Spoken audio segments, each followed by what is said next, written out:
Seja muito bem-vindo e bem-vinda a mais uma das lives de aquecimento para a jornada do laudo sem erro. Evento totalmente online e gratuito onde eu vou te ensinar a liberar qualquer laudo de análises clínicas de forma segura e sem erro.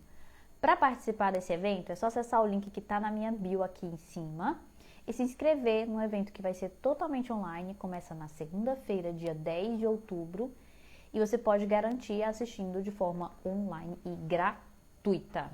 Tá certo? Não esquece de cadastrar o seu e-mail, entrar no grupo de WhatsApp, fazer a sua inscrição completa para poder receber todos os materiais da jornada do laudo sem erro.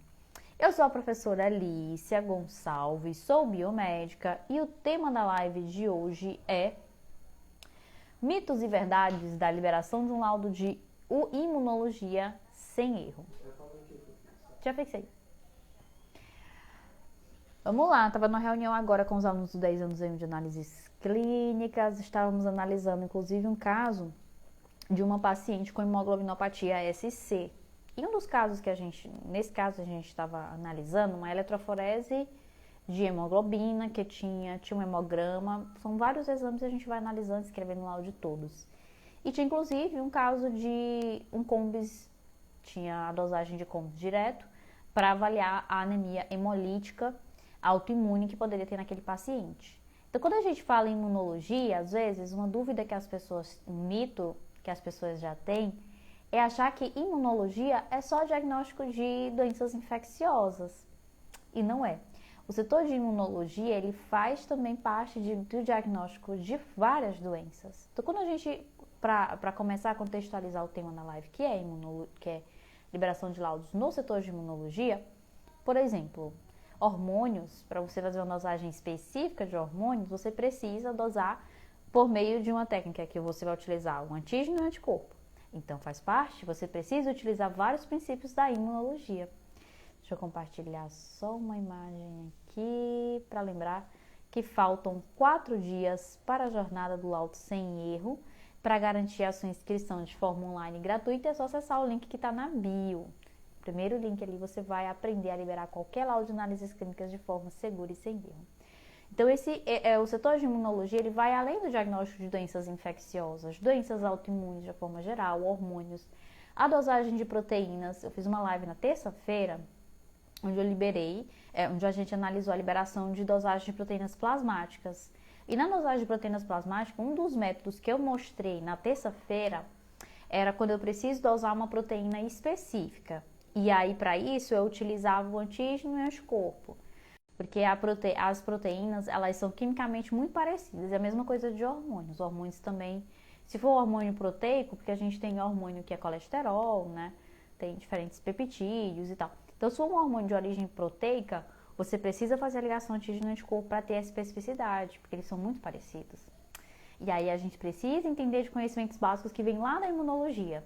Então, o setor de imunologia, ele não é só para diagnóstico de malária, de gravidez, né? Proteína C reativa. A proteína C reativa, que é a proteína de fase aguda, ela é dosada lá na imunologia. Então, a gente já começa derrubando aqui um dos mitos sobre o setor de imunologia. Então, basicamente, para um exame fazer parte do setor de imunologia, ele tem que fazer a dosagem do imunocomplexo, da formação do imunocomplexo, que é o antígeno e o anticorpo. Agora, quais são as técnicas que eu utilizo? Bom, temos várias. A gente já tem as dosagens semi-quantitativas, as dosagens quantitativas, tá? Como fazer a leitura deste imunocomplexo? Isso que vai variar, por isso que a gente vê tantas técnicas. Daí confundem muito, né? Imunistoquímica, radioimunoensaio, quimioluminescência, ELISA, hemoaglutinação, aglutinação em látex, floculação. Então tem vários testes, várias dúvidas como essas aí que vão surgindo. Quais são os diferentes métodos, quais são as diferentes técnicas, qual a diferença de um para outro. Então, basicamente, a intenção é essa, a formação do imunocomplexo. E aí, que é essa ligação do antígeno com o anticorpo. E esse antígeno pode ser uma proteína, pode ser um hormônio. Esse anticorpo pode ser IgM, IgA, IgG, tá? Dependendo para marcar a doença, tá certo? Qual doença que você vai marcar? Qual a patologia que a gente vai marcar? E aí você pode optar por fazer a dosagem do anticorpo, tá bom? Então, esse que é o setor de imunologia. Se os métodos imunológicos de diagnóstico, eles utilizam a formação, eles vão fazer a leitura do imunocomplexo. Inclusive, hoje eu falei nos stories da minha pesquisa de doutorado, né? Eu faço doutorado em biotecnologia e a gente faz o desenvolvimento de uma nova técnica de imunodiagnóstico. E essa técnica, eu vou ler, inclusive, a formação do imunocomplexo por meio da eletroquímica, tá? Eu vou medir a corrente que é liberada ali pela ligação, que diminui, no caso, a corrente, a ligação do antígeno-anticorpo. Então, às vezes na ELISA a gente utiliza o espectro de absorção de luz. Boa noite! Seja muito bem-vindo à nossa live, bem-vindos, bem-vindas a mais uma das lives de aquecimento. A gente está falando sobre mitos e verdades do setor de imunologia clínica, tá? E por que eu escolhi, inclusive, esse tema? Aproveitar para falar para vocês. Porque, assim, o setor de imunologia, ele às vezes é descredibilizado, ele acaba sendo um setor, e alguns laboratórios pequenos, ele pode ser terceirizado.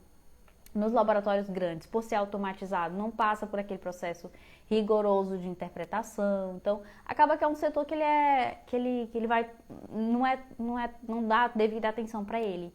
Só que por a gente saber que os métodos de diagnóstico que a gente trabalha, eles são extremamente específicos e sensíveis, a gente precisa interpretar, tá? Ah, um beijo pra doutora Márcia. Sim, foi a Márcia estava na live de terça-feira, não foi? Foi. Uma excelente biomédica que me indicou o seu trabalho. Ah, que legal! Seja muito bem-vinda aqui ao nosso perfil, tá bom? Que massa que foi ela que te indicou. Fico muito feliz. A Márcia foi minha aluna lá na Nova FAP. E ela é muito dedicada. Muito dedicada. Eu me lembro lá no laboratório, ela era muito dedicada no estágio. Né? Eu trabalhava, gente, supervisionando estágio. Eu acho que foram mais de 10 turmas de biomedicina que eu supervisionei. Eu vou contar certinho. Foi de 2012... 12, 13, 14, 15, 16, 17, 18, 2019, 2020. Foram 9 vezes 2. Gente, foram 18 turmas de biomedicina. Eu contei 10, foi mais de 10 turmas. Foram 18 turmas de biomedicina que eu supervisionei no estágio. E eu observava isso. Era um setor que era levado, meio que os alunos pipetavam de qualquer jeito, não tomavam cuidado. Então, a gente tem a riqueza de ter os testes de imunológico que são altamente específicos.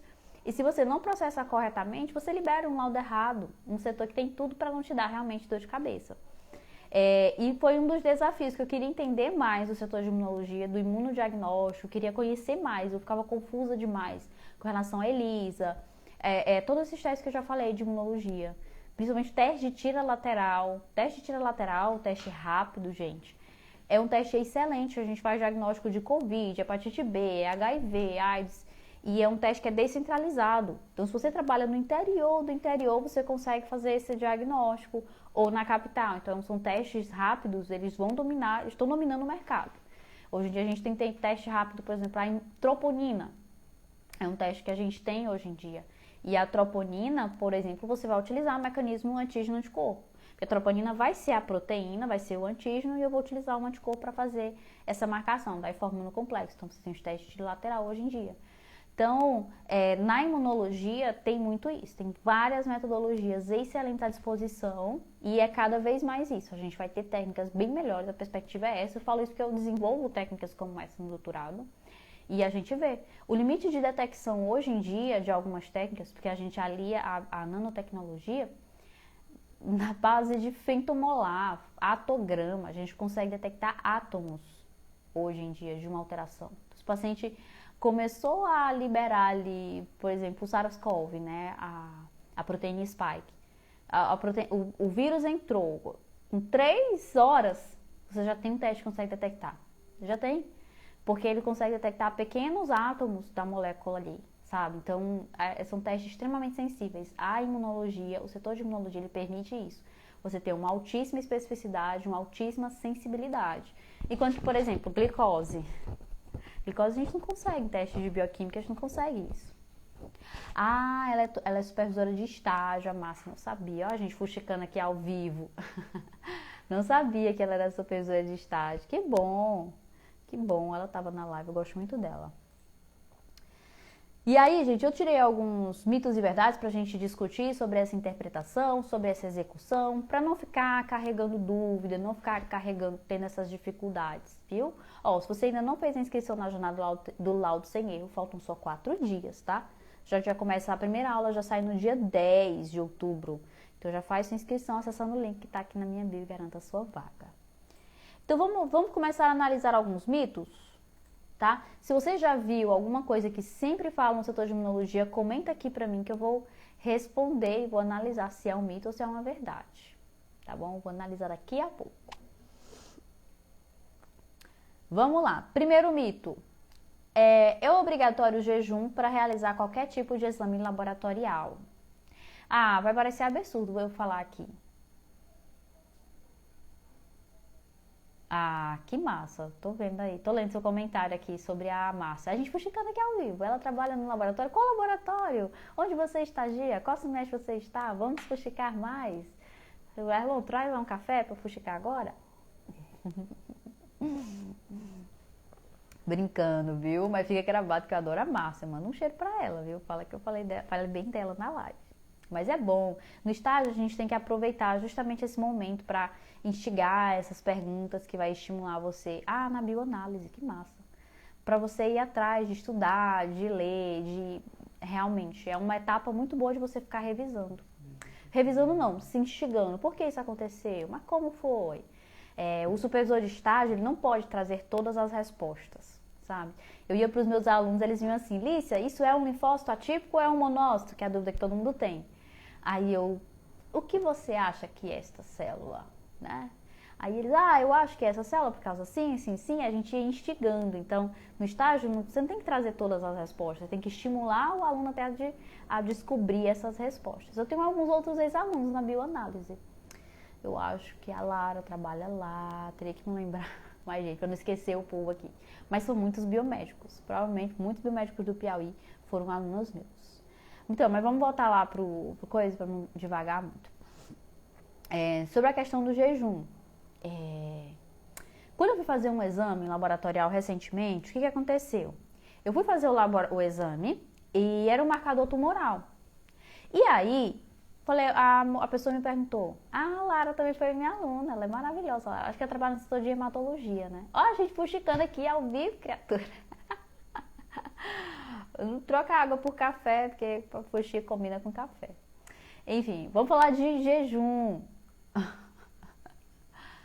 Então, e aí eu fui fazer o exame e a pessoa me perguntou, falou assim, você tá em jejum? Eu ia fazer tipo CA 125, porque antes que vocês fiquem preocupados aí, porque que eu fiz CA 125, era um nódulo que eu tinha, a gente estava investigando se era maligno, se era benigno, e era benigno.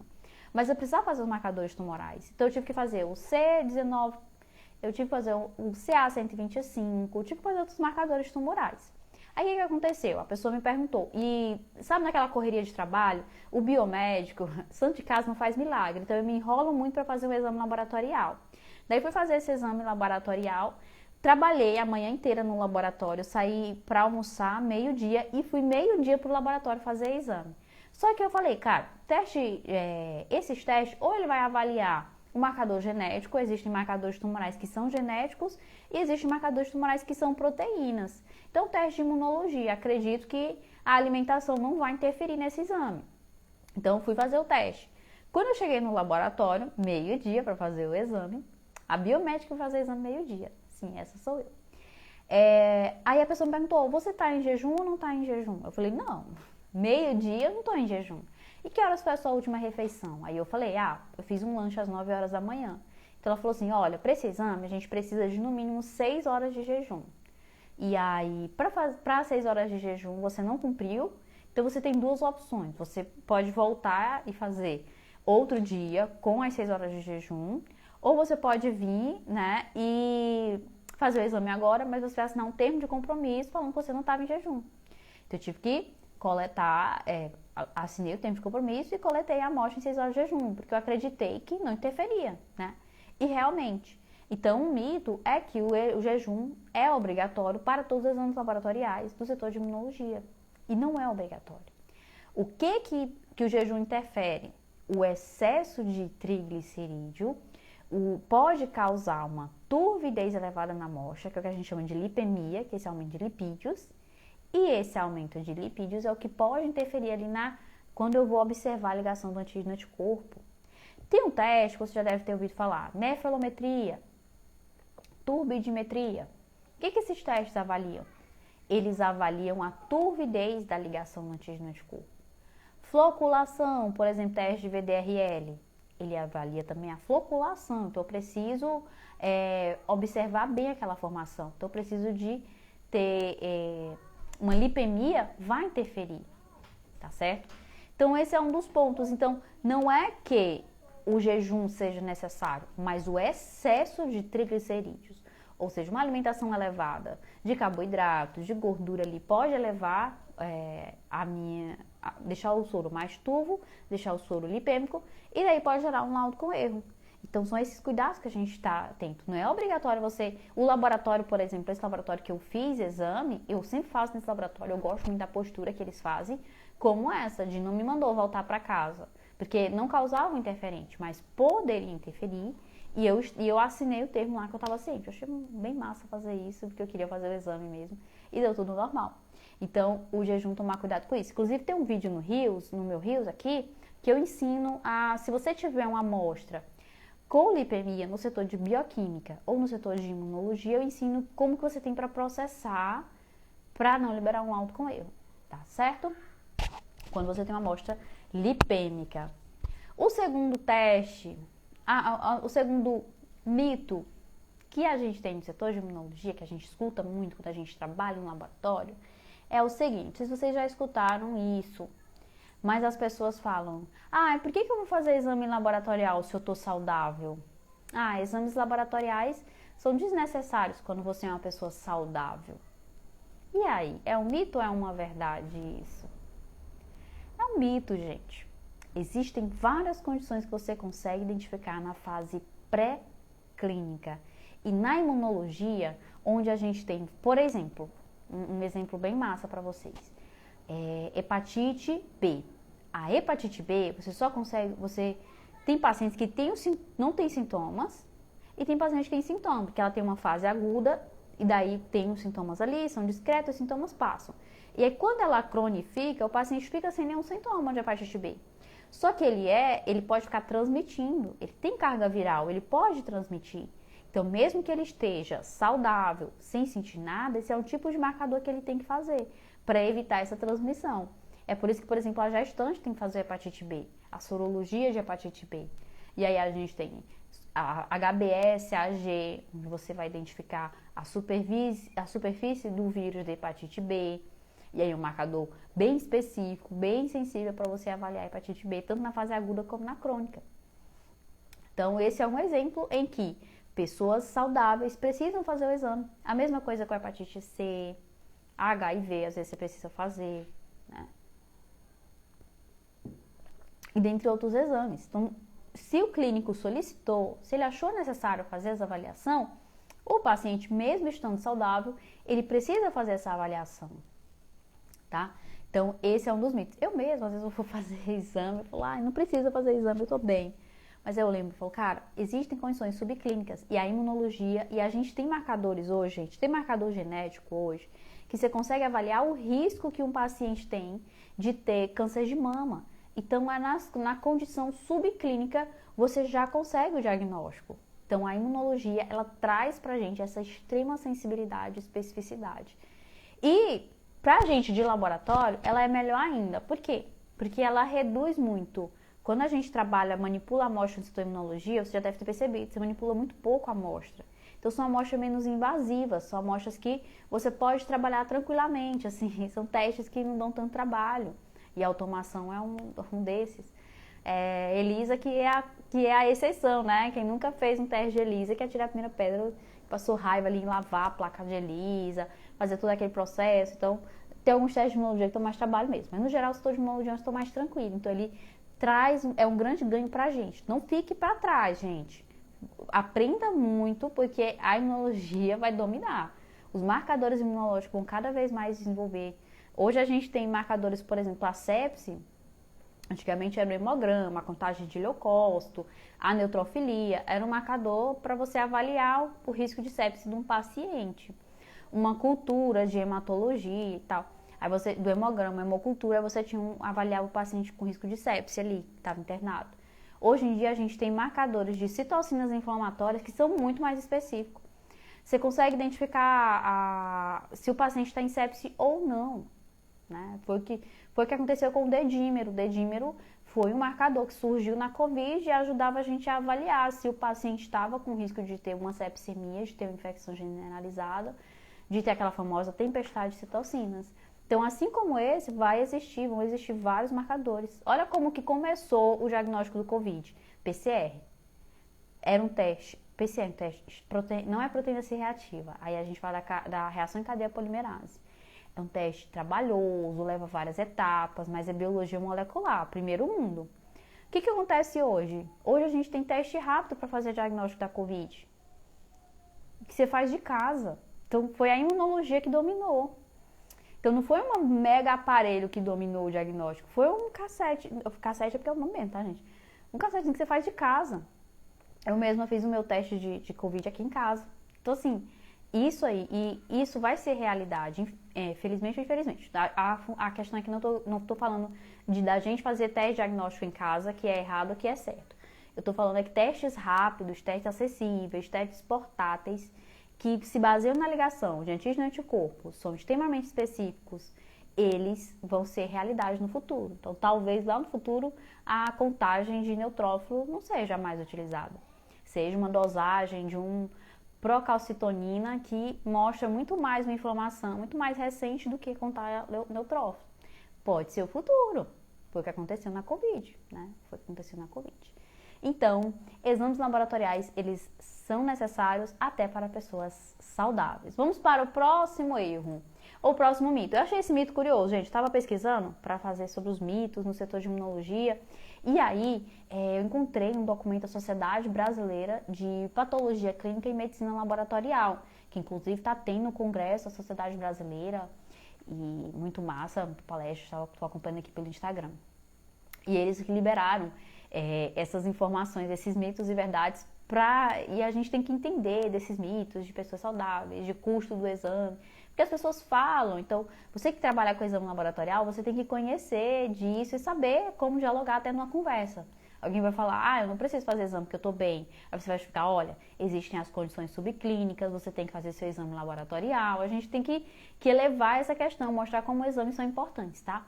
E um dos mitos que as pessoas falam é que 50% dos pacientes não buscam os resultados nos laboratórios. É mito ou é verdade? Olha só, gente, quando eu trabalhava lá, lembrar de você se inscrever na Jornada do Laudo Sem Erro. Essa é uma live de aquecimento para a Jornada do Laudo Sem Erro. Quando eu trabalhava lá no laboratório, gente, nossa gaveta de exame que os pacientes não iam buscar era enorme. Mas, segundo as estimativas, os dados obtidos pela Sociedade Brasileira de Análises Clínicas e Medicina Laboratorial, somente menos de 5% dos pacientes é que não vão buscar os exames. Ou seja, 95% dos pacientes buscam os resultados deles. E é isso. E por que as pessoas às vezes não vão buscar um exame? Porque tem laboratório que só entrega presencial, tem laboratório que demora para entregar o resultado. Então, às vezes o paciente passou aqueles sintomas ali, ele não vai buscar o exame. Então, por isso que a gente descentralizou a saúde. Hoje em dia você recebe o exame em casa, chega no seu e-mail, chega no WhatsApp, né? É mais acessível isso. Já fiz vários exames que eu recebi no WhatsApp. Que massa, cara. Então, você descentraliza isso. E a imunologia, ela permite um interfaceamento incrível. O HiLab, por exemplo, que é uma tecnologia que a gente tem hoje, que eles chamam de laboratório portátil. É com controle de qualidade, é com tudo certinho, tá, gente? Estou falando aqui você fazer um exame errado, não. É um exame com controle de qualidade, com validação, controle interno, controle externo, liberação por um profissional, por um biomédico, por um farmacêutico, tudo certinho. E o HiLab, você recebe o resultado, 2 horas após a coleta no seu smartphone, no seu celular. Então, assim, já é realidade, é teste que já existe. É realidade para várias pessoas. Aí você fala, mas eu tô no interior, isso aqui não vai existir aqui. Aqui onde eu trabalho, as pessoas gostam de papel. Mas cada vez mais as pessoas vão começar a aprender a usar o celular, né? Se eu não estiver enganada, acho que são mais de 50% dos idosos já usam internet, já usam celular. Então, isso vai ser realidade. E a imunologia, ela permite esse interfaceamento, né? Você consegue ler e já libera o resultado ali para o celular. Então, Menos de 5% das pessoas é que não vão buscar o exame laboratorial, tá? Menos de 5%. Mas quem nunca teve uma gaveta cheia de exame para entregar, e os pacientes não iam buscar? Vamos para mais um mito. Ah, essa é massa. Você nunca ouviu essa, nunca se perguntou essa, que falou assim, eu vou fazer exame em qualquer laboratório. Exame laboratorial de todo laboratório é igual. Eu vou fazer nesse aqui, que é mais perto da minha casa. Você já ouviu assim? Tipo, as pessoas escolhem o laboratório para fazer exame baseado em nada, não tem um critério. Tipo, eu vou fazer exame no laboratório lá da minha esquina, que é mais perto de mim. Então, assim, exame laboratorial não é igual em todo laboratório. E é função nossa explicar, nós que somos profissionais de laboratório, olha, não é bem assim não é todo exame que é igual. Então, por exemplo, na imunologia, a gente tem uns testes que são mais específicos do que outros. Então, vale a pena fazer um teste de farmácia em casa para você ter o diagnóstico da Covid? Pode servir. Só que aí você não tem um controle de qualidade, que só os bons laboratórios têm um controle interno e externo de qualidade eficaz. Só os laboratórios acreditados liberam resultados com muito mais credibilidade, por isso que eles são acreditados. Então, a gente tem que informar isso. Então, pode ser mais acessível para você fazer o teste da farmácia? Pode, mas não é a mesma coisa. Então, não é todo laboratório que é igual, o teste da farmácia não é igual ao do laboratório. Eu sei que você usa aquela fita lá, reagente, aquela fita rápida, só que você faz o controle de qualidade, você centrifuga a amostra. Qual a diferença que faz quando você centrifuga uma amostra? Então, na imunologia, por exemplo, a gente tem vários interferentes, há outras proteínas plasmáticas, você tem outras imunoglobulinas, vários IgGs, né? IgG que é o anticorpo de memória, tem vários ali liberados no soro. Quando você centrifuga, você já elimina o grande risco de ter esses interferentes. E em casa, não tem como o paciente fazer um beta-HCG em casa, ele não vai centrifugar a amostra.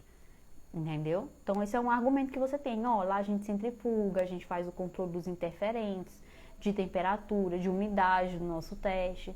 Vocês precisavam ver, quando eu fiz o teste de farmácia de Covid, eu fiz porque eu estava curiosa para saber se eu estava com Covid, eu estava com alguns sintomas estranhos e realmente deu positivo. E eu falei assim, cara, eu sou profissional de laboratório, então eu vou conseguir fazer esse exame aqui. Então eu fiz em casa. Mas, gente, a caixinha chegou toda suja, não tinha sílica. Fiquei revoltada porque não tinha sílica. E por que eu fiquei revoltada de ter sílica?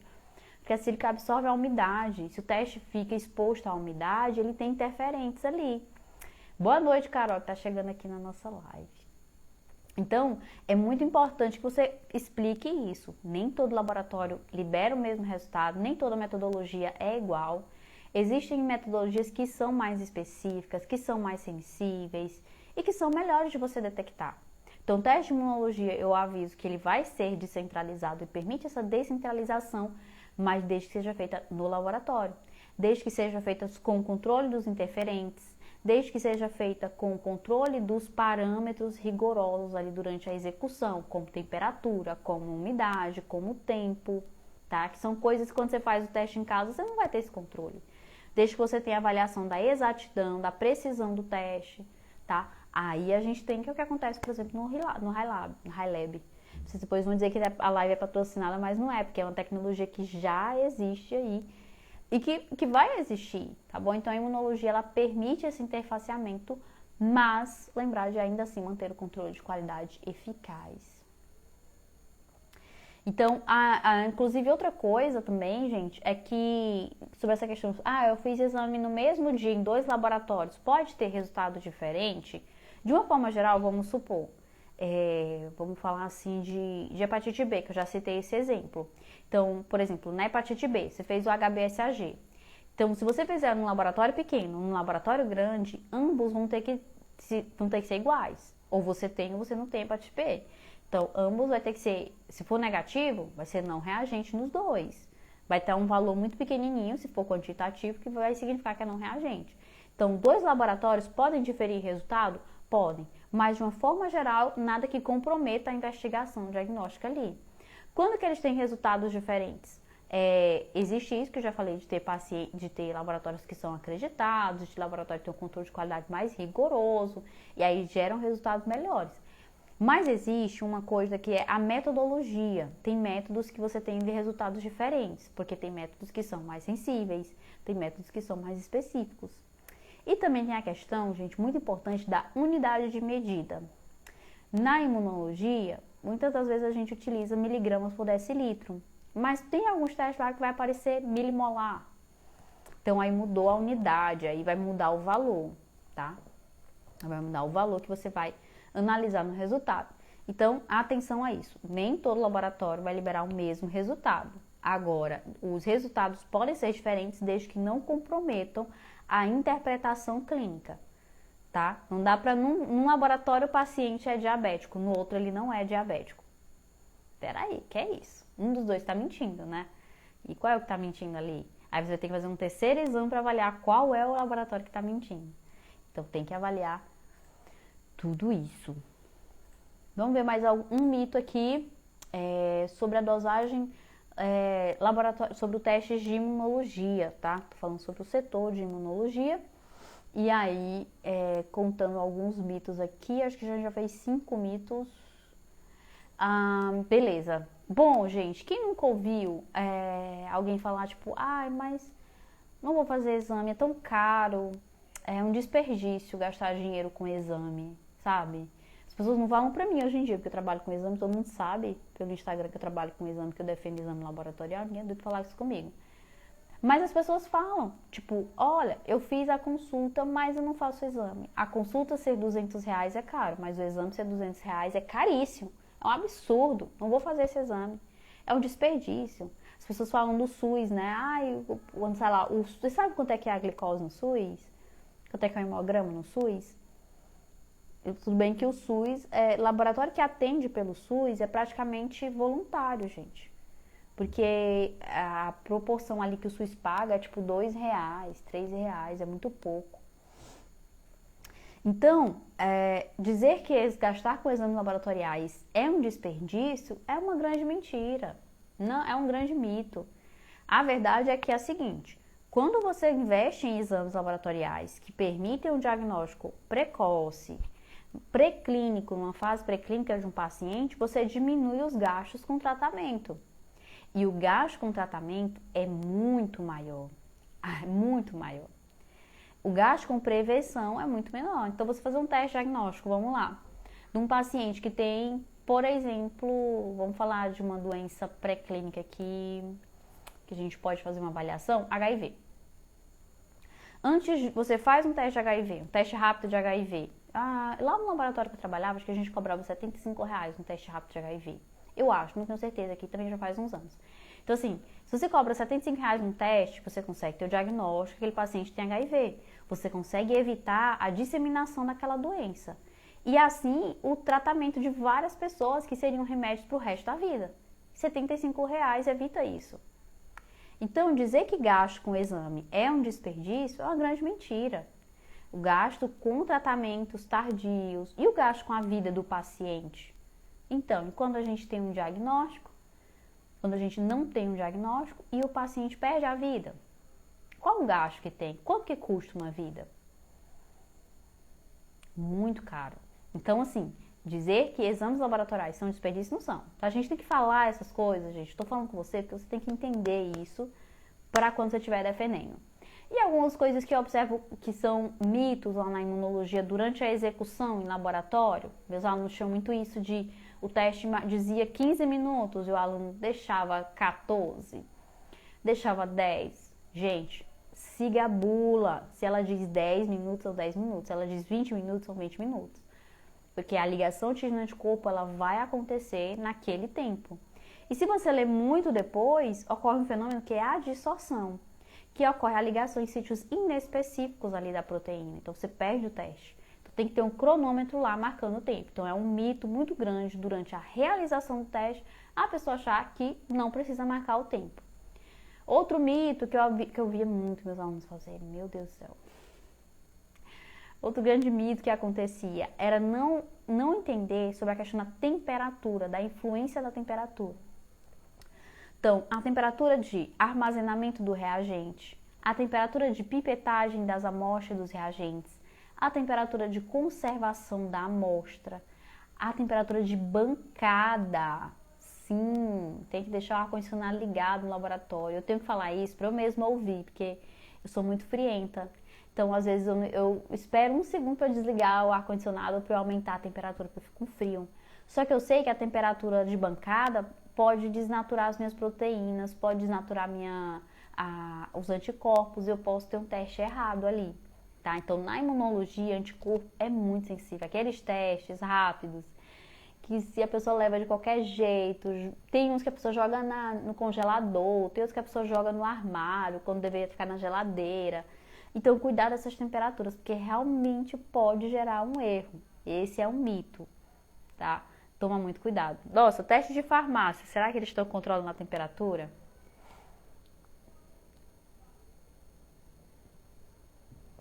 Fica a dúvida aí, né? Esse é um dos mitos que aparecem aí no setor de imunologia. Então, muito cuidado a isso, tá? Marcar tempo, temperatura, umidade, fazer o controle de qualidade. A gente fazia o controle interno, a gente fazia o controle externo de qualidade. É necessário em todos os setores e a imunologia não deve ficar de fora, porque assim você evita ali quando você controla esses interferentes e quando você faz um processamento adequado ali com controle de qualidade, você elimina muito a chance de ter um erro, né? E a questão que eu já falei, de evitar, por exemplo, o jejum. Não é questão que o jejum vai interferir, mas evitar as amostras lipêmicas. Ou saber como processar as amostras lipêmicas. Isso também é um mito, achar que pode usar qualquer amostra no setor de imunologia. Então, também temos interferentes, também tem que fazer uma coleta adequada, um processamento adequado. Tudo isso aí para você liberar uma amostra de imunologia, um teste, um laudo de imunologia sem erro.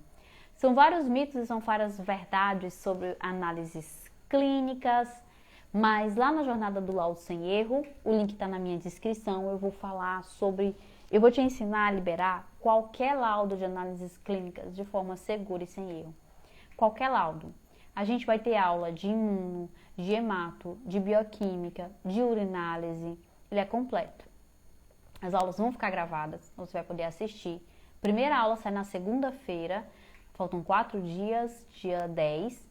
Segunda aula sai na quarta, no dia 12.